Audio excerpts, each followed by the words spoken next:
బజరంగ్ యువసేన మార్వాడి సమాజ్ ఆధ్వర్యంలో సీతారాముల శోభాయాత్ర వరంగల్ నగర వ్యాప్తంగా సీతారాముల కళ్యాణం వేడుకలు అత్యంత వైభవంగా జరిగాయి.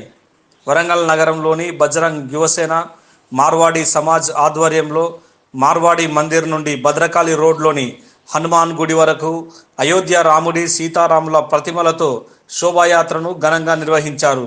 ఈ శోభాయాత్రలో మార్వాడీలు బజరంగ్ యువసేన వారు అధిక సంఖ్యలో పాల్గొని శ్రీరాముడి డీజే పాటలకు నృత్యాలు చేస్తూ కనువిందు చేశారు. ఈ సంవత్సరం అయోధ్య రాముడి రామ మందిరం నిర్మాణం చేసుకోవడం చాలా సంతోషమని మార్వాడి సమాజ్ వారు అన్నారు. ప్రతి ఏటా యువత ముందుకు వచ్చి ఇలాంటి కార్యక్రమాలలో పాల్గొనాలని బజరంగ్ యువసేన వారు కోరారు.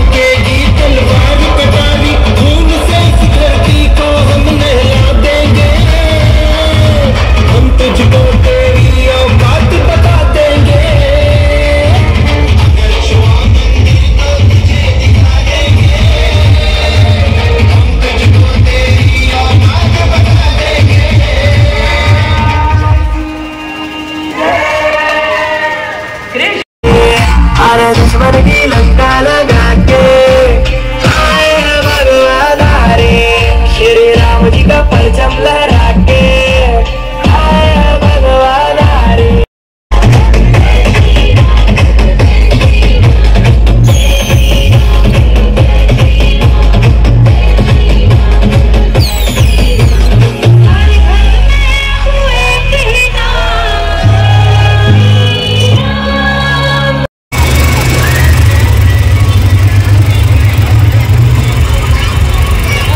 ధర్మో రక్షతి రక్షిత. త్రేతాయుగంలో రాముడు జన్మించిండు ధర్మాన్ని కాపాడడానికి. త్రేతాయుగంలో రామునికి వనవాసం 14 సంవత్సరాలే. ఈ కలియుగంలో మాత్రం 495 సంవత్సరాల తర్వాత రాముని విగ్రహం ప్రతిష్ఠించడం జరిగింది అయోధ్యలో. రాముడు పుట్టింది కూడా అయోధ్యలోనే. అయితే రాముడు మనకందరికీ ఆదర్శం, జీవనాధారం, అందరికీ ఆదర్శం. కాబట్టి తర్వాత మర్యాద పురుషోత్తముడు అంటే ఎన్ని కష్టాలు వచ్చినా కూడా రాముడు ఇబ్బంది పడకుండా ముందుకెళ్ళడం జరిగింది. ఆయన ఆదర్శం కూడా అదే. అయితే ఇప్పుడు మన దేశంలో మన ధర్మం మీద బాగా చాలా మంది అటాక్ చేయడం జరుగుతుంది. సెక్యులర్ అని అదని ఇదని. కానీ రాముడు వచ్చిండు కాబట్టి, రాముని విగ్రహం స్థాపించినాం కాబట్టి రామరాజ్యం కూడా స్థాపించాలి. శ్రీరామ్. మేము ప్రగతిశీల్ మార్వాడి సమాజ్ నుంచి మాది బజరంగ్ యువసేన.